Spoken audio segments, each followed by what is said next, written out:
Let's talk about a huge shift that's happening in human services. It's this move where government funding is no longer just about providing care, but about proving that the care actually works. Okay, let's get into it. You know, for any organization out there that takes care of people, this is the million-dollar question, right? It's not enough anymore to just say you're doing a good job. You have to be able to show it with cold, hard data. But how do you actually do that? Well, the government's answer is this model called performance-based contracting, or PBC for short. The whole idea is pretty simple, really. Meet the specific standards, and you get paid. But if you fail to meet them, your funding could be at risk. It's a massive push towards accountability, all driven by data. And for residential service providers in Pennsylvania, this just got very, very real. The state's Office of Developmental Programs, the ODP, has just rolled out a whole new set of pretty demanding performance standards, and they're set to take effect for the 2026-2027 contract year. Here it is, the official announcement from ODP. It spells out the purpose pretty clearly. They're going to adjust these performance measures every single year to improve services. And for providers, that's the real kicker. The goalposts are designed to keep moving. And wow, when you actually start flipping through the document, you really start to feel the weight of what these providers are up against. We're not talking about one or two new rules here. This is just one page of many, and it is packed with dense, complicated measures. Every single line is a new demand for specific, documented proof. So the changes really fall into a few big buckets. First, some of the old measures are getting retired, so that's good. But the data collection is getting way more specific. And here's the big one. Those simple attestations, where you could basically just check a box saying, yep, we did that, well, those are now becoming full-blown measures that you have to back up with hard data.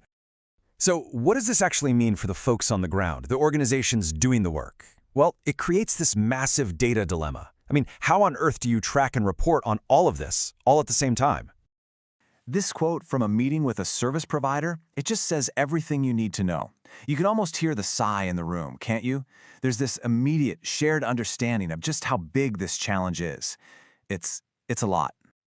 But, you know, being overwhelmed isn't really a strategy. To get your arms around this mountain of requirements, you need a plan. You've got to build a blueprint for your data.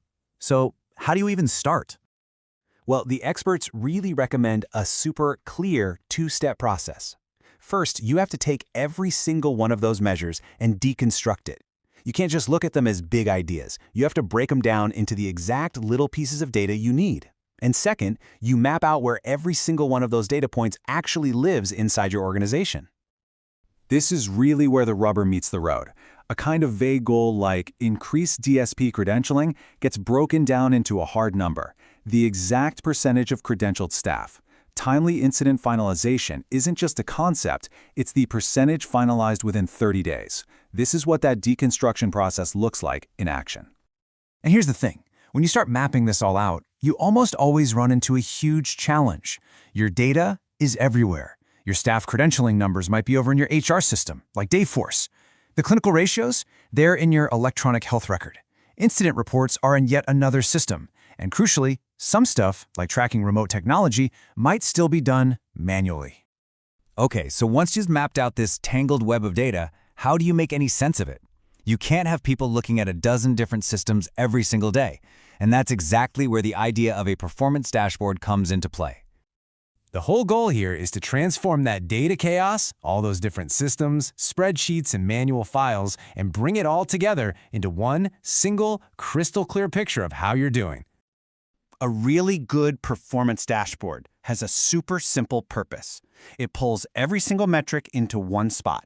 It uses dead simple visual cues like red for bad and green for good, so you can spot problems instantly.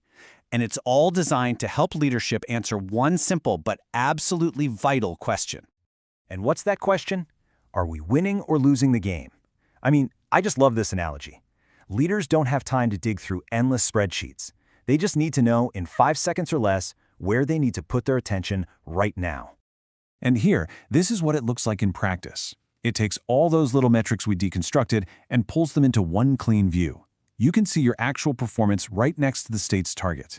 A big green check for timely incident finalization tells you you're crushing it, but that red X for FLS credentialing, that immediately tells you, hey, we've got a problem here. Let's just zoom in on that green check for a second. Hitting a 95% rate for finalizing incidents within 30 days when the target is 90%, that is a clear win. And it's not just a number on a page, it's proof of operational excellence that you can now easily show to the state. But here's what's so cool about this. This dashboard, it's not just a static report card that tells you how you did last month. It's more like a GPS. It's interactive. When a leader sees a red metric, they can literally click on it and drill down into a detailed report to see exactly what's going on, why it's happening, and start figuring out how to fix it. Okay, so we've gone on this whole journey, right? From these complex state rules to a detailed data plan and finally this powerful dashboard. But let's just zoom all the way back out. Why does any of this stuff really matter in the first place? Because this whole process, it fundamentally changes how an organization works. I mean, look at the difference. Before, you've got data stuck in all these different silos. After, it's a centralized dashboard. You go from slow, manual reporting to getting insights in real time. And you stop just reacting to problems and start making proactive decisions. And that, right there, is the real payoff. At the end of the day, this isn't about satisfying a government contract. Better data just leads to better decisions, which leads to better care. It lets providers see where staff might need more training or where the support strategies for the people they serve need a little tweaking. It all brings us full circle. Back to that first question about proving you provide great care.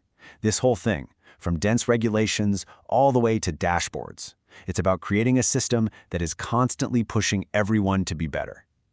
Which kind of leaves us with one last thing to think about. When the data finally tells a clearer story, who is it that really benefits the most? Just so you know, what we've walked through today was built using official announcements from Pennsylvania's Office of Developmental Programs and a really interesting case study from the BI Collaborative, who are folks that actually work with providers to get a handle on these exact data challenges.